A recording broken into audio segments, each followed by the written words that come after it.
مێژوو هەوڵەکانی ئەم سەرکردەیە بۆ سربەخۆی کوردستان هەرگیز لە یاد ناکات.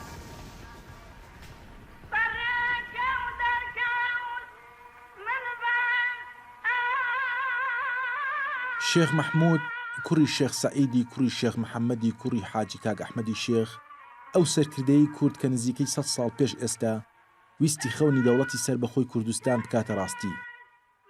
شێخ محموود پیاوێک بووە قەت بە حکومداریەکی ناوچەی سلێمانی ڕازی نەبووە، بەردەوام چاوی لەوە بوو کە سنووری ناوچەکانی قەڵەمڕەوی خۆی فراوان کاتەوە، مافێکی سیاسی بۆ کورد بەدەست بێنێ و ئەمەشی نەشاردبێتەوە بەکاربەدەستانی عێراقی وتۆ بەکاربەزانی بریتانی وتووە زۆر جار داوای ئەو لێکردن توتی ئەوە خۆتان پەیمانتان بە خەڵکدا کە ئێوە ڕزگارکردن، ئێمە لەسەر بنەمای بەندەکانی ورسن خەباتمان کردووە داوای مافی خۆمان کردووە، بەتایبەتی جارێکیان فەیسەڵ تۆمەتی ئەوە ئاخاتە پاڵی کە ئێوە ئاژاوانێنەوە و کێشانێنەوە لەو ناوچاناڵ ئێمە ئاژاومان نەناوەتەوە، ئێمە داوای مافی خۆمانەکەین. هەتا باسەکەنان گوایە لە بازی بەندەکەی دەسیە بەندەکانی ولسنی نووسیواڵ ئێمە بە پێی ئەمانە خەباتمان کردو. ئینگلیز و ناوچەکەش بۆیان دەرکەوت کەوا ئەم پیاوە خەونێکی ئەوەی هەیە دەوڵەتێکی گەورەی کوردی دروست بکات، ئەڵێ فەرهادی کوردم و هەر هاواری کورد دەکەم، دوژمنم بە پیشی کاوە وەکو شیشە وردەکەم، گەرمانعی حقوقی میلەتی کورد بن عەرەب، بێشکە نوێژەکانی مازیم بە کوردی قەزا ئەکەم. ئەمە ئەو پەڕی کوردپەروەری و ڕوونیە لە دڵ و دەرونی شێخی گەورەدا. دوای شکستی دەوڵەتی عوسمانی لە جەنگی جیهانی یەکەم لە ساڵی 1970دا بەریتانیای مەزن بەشێک لە قەڵەمڕەوی دەسەڵاتی عوسمانیەکانی خستە ژێر ڕکێفی خۆیەوە. شێخ محموود داوای لە ئینگلیزەکان کرد حکومەتێکی کوردی لە ژێر ئینتیدابی بەریتانیادا دابمەزرێنێت.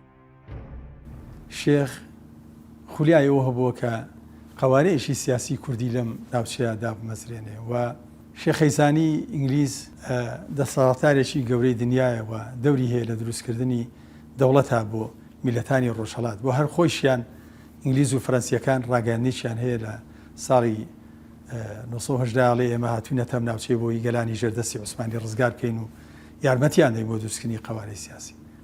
شێخ هەتا کۆتایی ژیانیشی زۆر ئومێدی بە ئینگلیسە بوو کە هاوکاری بکە و حەزیە کرد ڕاستی دەوڵەتێکی کوردی دروست ببێ، خۆی ببێ بە حاکم و فەرمانڕەوای و ئینگلیزەکان خۆیان سەرپەرشت بن. بۆ ئەو مەبەستە نوێنەری ئینگلیز لە 6 تشرینی دووەمی 1970دا گەیشتە کوردستان بۆ دانوستان و ئاسانکاری هاتنی هێزەکانی بەریتانیا بۆ سلێمانی. شێخ بە گەرمی پێشوازی لێکردن و حامیەی تورکی عوسمانی تەسلیم کردن کە پێشتر هێزەکانی شێخ دەستیان بەسەرداگرت بوو. ئەتوانم بڵێم لە باشووری کوردستانە دەست پێشخەریەکە لە خودی مەلیک مەحموود خۆیەوە بووە. ئەو پیاوە لەو ڕۆژگارەیە بە واقعی ئەو تەجروبە و ئەو ئەزموونەی لەگەڵ عوسمانیا هەیبوو و ئەو کارە ساتانەی بەسەری هادووەکو بنەماڵەکەی ناردنیان بۆ مووسڵ لەسەر دەستی ئیتیحاد و تەرەقی و ئەمڕۆ هێزێکی سەرەکی لە سەر ساحەی سیاسی لە جیهانە گۆڕەپانی سیاسی ئینگلیز و بریتانیایە. ئەمە واقعەیەک بوو زانی وشێتی لەگەڵ عوسمانیا بە هیچ ئەنجامێک ناگا. ئەمە وای لەکە هەرچەندە هەندێک سەرچاوە بازەواکەن کە لە دوای شەڕی شوعیبەوە پەیوەندی بە ئینگلیزەوە کردووە، بۆیە جارێکی دیکە پەیوەندی بە ئینگلیزەوە کات و ئینگلیزەکان دەستەیەکی بچکۆلەی 6 کەسی لە مێجەرنۆئێل و چەند کەسێک بەرەو سلێمانی ڕەوانەکەن کە ئەو کاتە ئەوە سوپانە بووە و هیچ چەکدار نەبوونە. ئەوانە ڕۆژی 16 تشرینی 1970 دەگەن لە سلێمانی، لە ڕۆژی دواتر لە 7 مانگا لەبەر دەرچی سەرا مێجەرنۆئێل بە زمانی فارسی و تارێکی پێشکەشەکە و شێخ محموود بە خەڵکە ناسێنێ وەک حکومداری کوردستان. ئەوە بوو لە 15/11/1970دا شێخ محموود حکومەتی کوردستانی لە باشووری کوردستان ڕاگەیاند. بەو پێشی پەیمانی سیڤەر لە ئارادا بوو کە دروستکردنی قوارەیەکی سربەخۆی بۆ کورد چەسپاند بوو، هەر بۆ ئینگلیزەکان بەڵێنی پشتیوانیکردنی حکومەتەکەی شێخیاندا.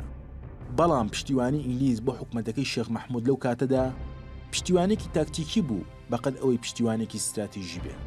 هاوکات لەگەڵ حکومەتداری شێخدا هەر یەکە لە مێجەرنۆئێل و ژەنەڕاڵ دانلیسی وەکو ڕاوێژکاری سیاسی ناردە بۆ سلێمانی کە زۆر جار دەسەڵاتیان لە شێخ زیاتر بوو. شێخ محموود هەر زوو هەستی کرد کە ئینگلیزەکان جددی نین و ئەو دەسەڵاتی پێیان داوە دەسەڵاتێکی ڕەمزیە و وەکو کاتێکی سیاسی بەکاری دەهێنن.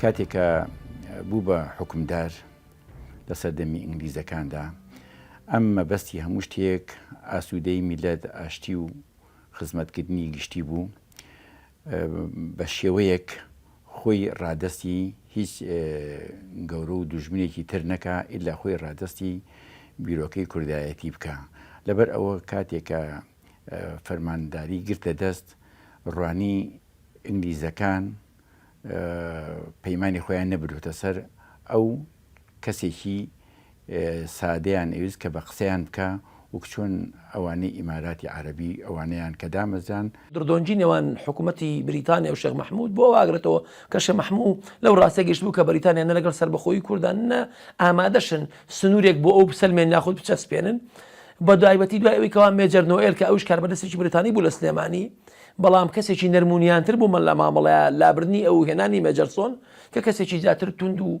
تڕۆ و شێوە مامەڵەیەکی ڕقی هەبوو تا هات کەلێن و ئەو بۆشایی کرد نێوانی شێخ مەحموود و بریتانەکانە بوو فراوانترە بوو لێ تێگەنیشتن زیاترە بوو. هەر بۆیە لە یەکێک لە شعرەکانیدا شێخ مەحموود دەڵێ نامەوێ ژینی ئەسارەت بەسمە عمری گومڕەهی نایکەمە سەرخوم بەدەستی مدعی تاجی شەهی قەت بە ئەمری دوژمنانم نامەوێ فەرمان ڕەهی نامەوێ تەختیکەی و بەختی جەم و شاهەنشەهی تیشنەی خوێنی عەدووم و بۆ حقوقی واک.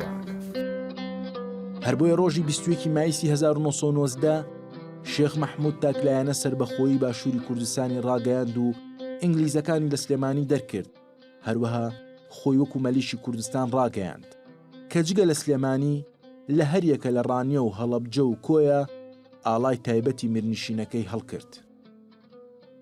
ئەو شێوە حکوومەتەی کە شێخ دایمەزران بە ناوی ڕیاسەتەوە دایمەزران کە کۆمەڵی ڕئیسی هەبوو بۆ بوارە جیاجەکانی بڕێوەبردننی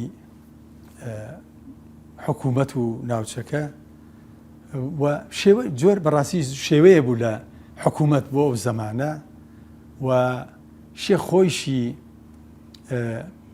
خەونیەوەی هەبوو کە ئەمە بیکە بە حکوومەتێکی زۆر سەرتاسەری و ئەویست ئەم حکومداریە ئەو بە تەنیا لە ناوچەی سلێمانیا قەتیز نەبێ پەلپای بۆ ناوچەکانی تر وە ئەو ناوچانە بخاتە ژێردەستی خۆی بەڵام ئینگلیزەکان ڕاستی ڕێگری سەرەشی بەردەمی ئەو پرۆژەی ئەو بوون. هەوڵەکانی شێخ مەحموود بۆ سەربەخۆیی هەرزوو ئینگلیزەکانی بە تەواوەتی نیگەران کرد لەبەر ئەوە کەوتنە هەڕەشەکردن و پەلاماردان هاوکات 5 ڕۆژش مۆڵەتیاندا بە شێخ کە ڕازی بێ بە داواکانیان بەڵام شێخ دەیزانی ئینگلیز لەگەڵ کووردا سیاسەتیشی ڕاست پەیڕۆ ناکات هەر بۆیە بڕیاری ڕوبەڕووبوونەوەیدا. ئاڵای بریتانیا لەسەر دایرەکەیان داگرێ ئەمە ئیتر سلێمانی بەرەوە بە لە مانگی 1990ەوە بەرەو ئەوە بە کە ئیتر پێکدادانی دروست بێ دواتر هێزەکانی شێخ مەحموود و عەشایر کۆبنەوە بەرەو ناوچەی تاسلوجە و منتیقانە ئاچن لە شەڕێکی سەرەتا یا ئینگلیزەکان ئەشتێنە ئینگلیز پاشەکشاکە. لە تەموزی 1990دا ئینگلیزەکان لە ڕێگەی فیرقەی هەژدە بە فەرماندەیی ژەنەڕاڵ فرایزەر هێرشیان دەست پێ کرد. لە دەربەندی بازیان شێخ مەحموود و هێزەکەی ڕوبەڕووی ئینگلیزەکان بوونەوە و بەرگریەکی سەختیان کرد. ئەگەرچی هاوسەنگی هێز لە قازانجی کورد نەبوو لەو دەمەدا لەگەڵ ئەوەشدا بەورەیەکی پۆڵاینەوە بەرگریان کرد و جەنگان. لە شەڕی دەربەندی بازیاندا 48 کەس لە هێزەکانی شێخ مەحموود شەهید بوون و خودی شێخیش تا دوا ساتی جەنگ لە پەنا ئەم بەردەدا کە بە بەردە قارەمان ناسراوە بەرگری کرد. دواتر هەر لەوێدا بریندار دەبێ و بەهۆی نابەرابەری هێزیشەوە لەگەڵ 120 جەنگاوەری دیکەی کووردا بەدیلی دەکەونە دەستی ئینگلیز. ئەم بەردە زیاتر لە 80 ساڵە ناسناوی قارەمانی هەڵگرتووە.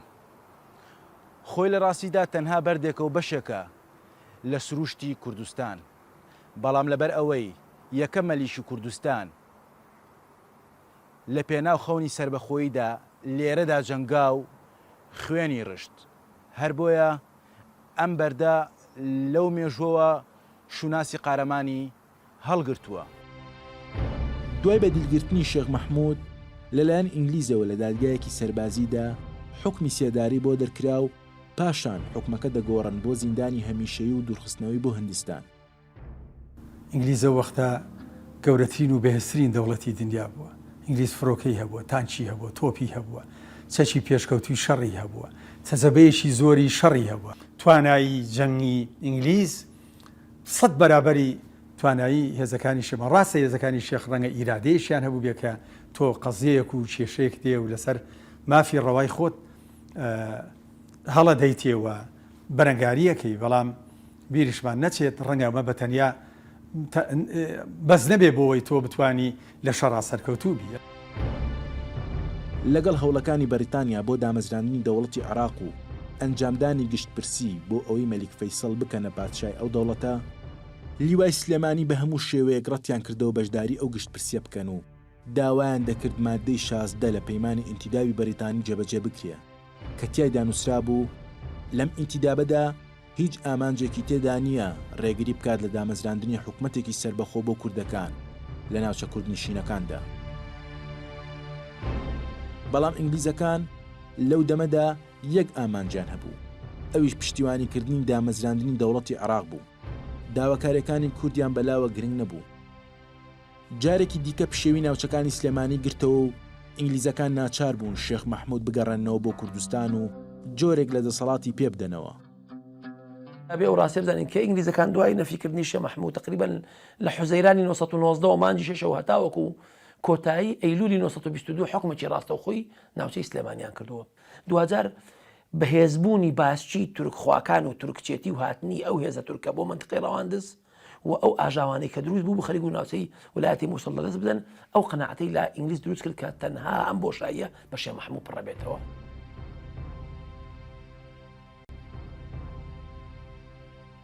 شێخ لە تشرینی یەکەمی 1922دا جارێکی دیکە حکومەتێکی سربەخۆی ڕاگەیاند و کابینەیەکی وەزاری پێکێنا بە سەرۆکایەتی شێخ عەبدولقادری حەفید کە لە دە وەزیر پێکهاتبوون.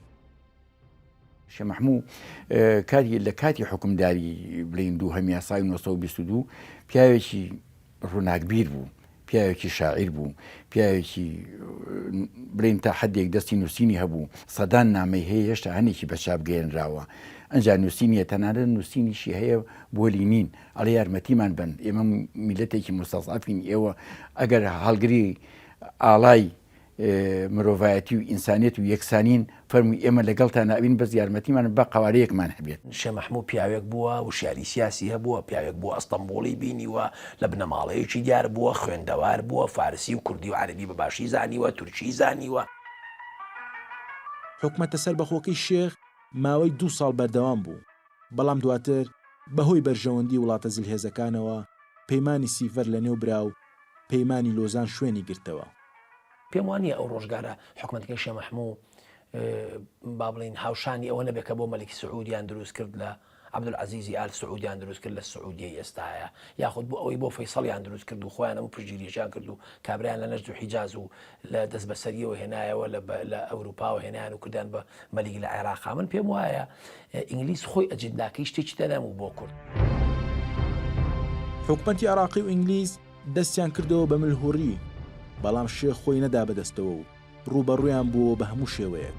هەر بۆیە لە ساڵی 1924دا سلێمانی پایتەختی حکومەتەکەی شێخ بە شێوەیەکی دڕندانە بۆردومان کرا، بە شێوەیەک 520 جار لەلایەن فڕۆکە جەنگەکانی ئینگلیزەوە هێرش کرایە سەر شاری سلێمانی.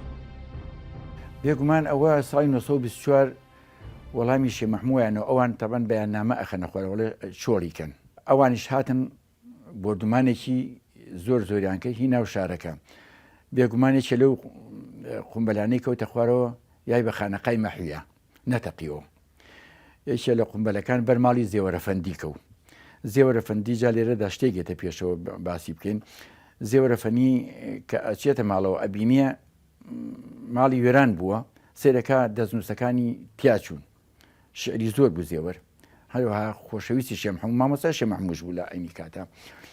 زۆر خەمناکە بێەوە چی ئەگری، ئەڵێن بۆچی ئەگری، خۆ تۆ ماڵی دنیا ئەوە ئەهێنی، ئەڵێ من ماڵی دنیا مهم نییە بەلامەوە، یەکێ لە ئەولا و لە هەموو ماڵی دنیا بەڕێز خۆشەویستی بۆ لام شعرەکانم بووە سوتاوە. یەکسەر فایەقی کوڕی فایەق زێوەر کە پێڵەن بەختیار زێوەر ئەڵێ باوە مەگری هەموو شعرەکانم لەبەرە. شێخ مەحموود ناچار پەنای بردەوە بۆ نێو چیاکان و لە ئەشکەوتی جاسەنە لە زنجیرەچیای سارا نیشتەجێ بوو. لەوێ ماوەی 3 ساڵ لە نێو ئەم ئەشکەوتە و لە ئامێزی ئەم چیایانەدا کاروباری حکومەت و شۆڕشەکەی درێژە پێدا.